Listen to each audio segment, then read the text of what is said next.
Yang pertama adalah latar belakang. Menurut Warren, korupsi dalam demokrasi merupakan sebentuk eksklusi atau muka dua yang menguntungkan segelintir pihak dengan merugikan pihak-pihak lainnya dalam pengambilan keputusan dan tindakan yang kolektif. Selanjutnya ada rumusan masalah. Berdasarkan penjelasan latar belakang, kami menarik rumusan masalah yang pertama, apa pengaruh korupsi demokrasi tersebut terhadap keseluruhan proses pemilu kada, dan yang kedua, apa penyebab Bawaslu mendiskualifikasi pemenang Pilkada Bandar Lampung.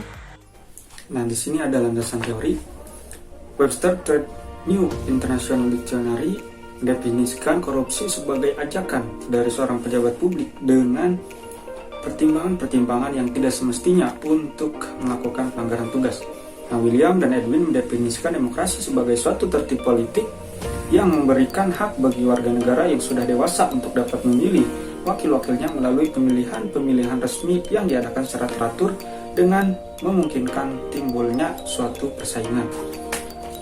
Dampak korupsi demokrasi dalam keseluruhan terhadap proses pemilu kada di sektor politik, tingkat politik uang dalam pemilu juga sangat tinggi, sebesar 26%, hampir 2 kali lipat dari rata-rata negara di Asia, dan menempatkan lembaga politik atau parlemen sebagai lembaga paling korup di Indonesia.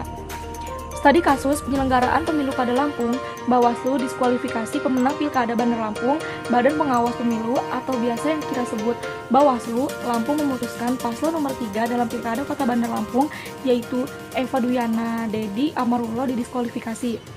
Dalam sidang ini, sidang Majelis Bawaslu memutuskan terjadi pelanggaran administrasi terstruktur, sistematis, dan masif Pilkada Bandar Lampung 2020. Febrianisi, di sini saya akan menganalisis masalah studi kasus pelanggaran pemilu kada Lampung. Bawaslu diskualifikasi pemenang Pilkada Bandar Lampung. Paslon nomor 3 dalam Pilkada Kota Bandar Lampung, Eva Duyana dan Dedi Amarullah didiskualifikasi. Hal ini terjadi karena adanya pelanggaran administrasi terstruktur, sistematis, dan masif PSM Pilkada Bandar Lampung pada tahun 2020.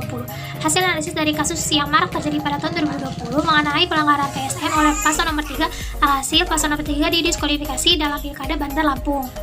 Kesimpulan dari materi yang sudah disampaikan oleh teman-teman saya yaitu eksklusivitas partai politik dalam rekrutmen dan seleksi kandidat merupakan modus korupsi demokratis yang kerap terjadi dalam penyelenggaraan pemilu kada di Indonesia.